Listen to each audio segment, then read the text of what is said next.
সে ICU থেকে নিজে ইচ্ছা করে বের হয়ে গেছে যে এতগুলো টাকা আইসিইউর বিল আমার ছেলে কোথা থেকে দেবে, আমি তো ঋণ করে ভরে ফেলছি। বের হয়ে যাওয়ার 10 মিনিটের ভিতরেই সে মৃত্যুবরণ করছে। তো 27 বছর বিদেশ ছিল লোকটা, 27টা বছর বিদেশ ছিল। বিদেশ থাকার পর সে বাংলাদেশ আসছে। আইসা দেখে নাতি বড় হয়ে গেছে, 2টা নাতি হয়েছে ছেলের ঘরে। মেয়েদের বিয়ে শাদি দিছে, অনেক বড় বড় ঘরে ঋণ পিন করে বিয়ে দিছে, অনেক টানছে। তো মেয়েদের বিয়ে দিয়ে ঋণ করছে, লোন করছে, শালাশালি বিয়ে দিছে, মানে সে নিজের সংসারের দিকে তাকায় নেই। তার বউ যদি বলছে আমার ভাইকে দাও দিয়ে দিছে, আমার বোনকে দাও দিয়ে দিছে, আমার মেয়েদের এটা লাগবে দিয়ে দিছে।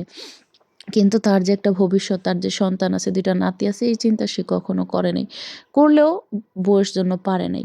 কিন্তু শেষ বয়সে যখন সে বাংলাদেশে আসার পর 5 তলা বাড়ি করলো, লোন করলো, 1 কোটি টাকার মতন ঋণ হয়ে গেল। তখন সে ভাবলো যে হায় হায় আমি কি করলাম, এখন তো আমার পাশে কেউ নাই, যাদের আমি দিলাম শালা শালি মেয়ে জামাই এত কিছু করলাম, কেউ আমাকে 10 টাকা দিয়েও সাহায্য করে না। এখন আমার ছেলে 10 টাকা ইনকাম করলে ওইটাই আমার, আর কারোটা আমার না। তো সে এখন ভাবলে কি হবে, দেরি হয়ে গেছে, সে ঋণ পিন করে ভরে ফেলছে। যাই হোক, তারপরে তার হঠাৎ করে টেনশনে ক্যান্সার ধরা পড়লো, লাংস ক্যান্সার। লোন তো এখন দিতে পারে না, লোন বাইজা গেছে, বাড়ির লোন অনেক টাকার লোন হয়ে গেছে, ডাবল সুদে চক্রবর্তী হয়ে গেছে। সে করলো কি, বাড়িটা বিক্রি করে দেওয়ার সিদ্ধান্ত নিল। বাড়িটা বিক্রিও করে দিল।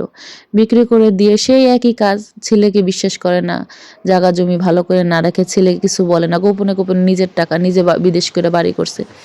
সে ব্যবসা করে ওই টাকাগুলোও নষ্ট করে ফেললো। তারপরে সে এখন শেষ বয়সে চিকিৎসা করবে। এখন সে ওই যে ছেলে যদি ই করে আইনা দিতে পারে সেটা দিয়ে চিকিৎসা করে, নাহলে রাগ করে। মানে ছেলের উপর সন্তুষ্ট না, তার কথা ছেলে কোথা থেকে আইনা দিবে দেখার বিষয় না, আমাকে খালি দিয়ে আমি চিকিৎসা করব।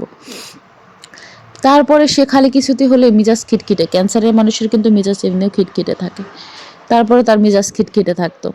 তারপরে সে একদিন সবাইকে ডাকলো, ডাইকা সবার লেনা দেনা যা ছিল ক্লিয়ার করছে। কিছু কিছু মানুষ তাও টুকটাক তো পাবেই, কিন্তু তার যে আপন, যাদের সে বিয়ে শাদী দিল, সারা জীবন পাললো পোষলো যাদের, তারাই তার লাস্ট মুহূর্তে কষ্ট দিছে। তারা নাকি তার কাছে এটা পায় সেটা পায় সেটা পায়, মানে অনেক কথা তাকে শুনাইছে।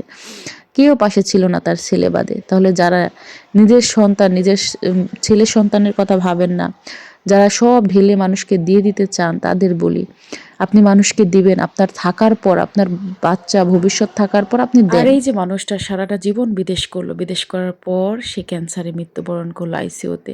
সে তেমন নামাজ কালামও পড়তো না, অথচ দেখেন সে সারা জীবন সংসার করছে। কোথায় তার সংসার, পড়ে আছে তার সংসার, বাড়ি করলো সেটাও থাকলো না। কি আছে মানুষের জীবনে, টাকা হইতেও সময় লাগে না, যাইতেও সময় লাগে না। আল্লাহর সন্তুষ্টি যে পায় সেই তো জীবনে কোটিপতি, সেই জীবনে বড়লোক। এটাই বলার উদ্দেশ্য ছিল।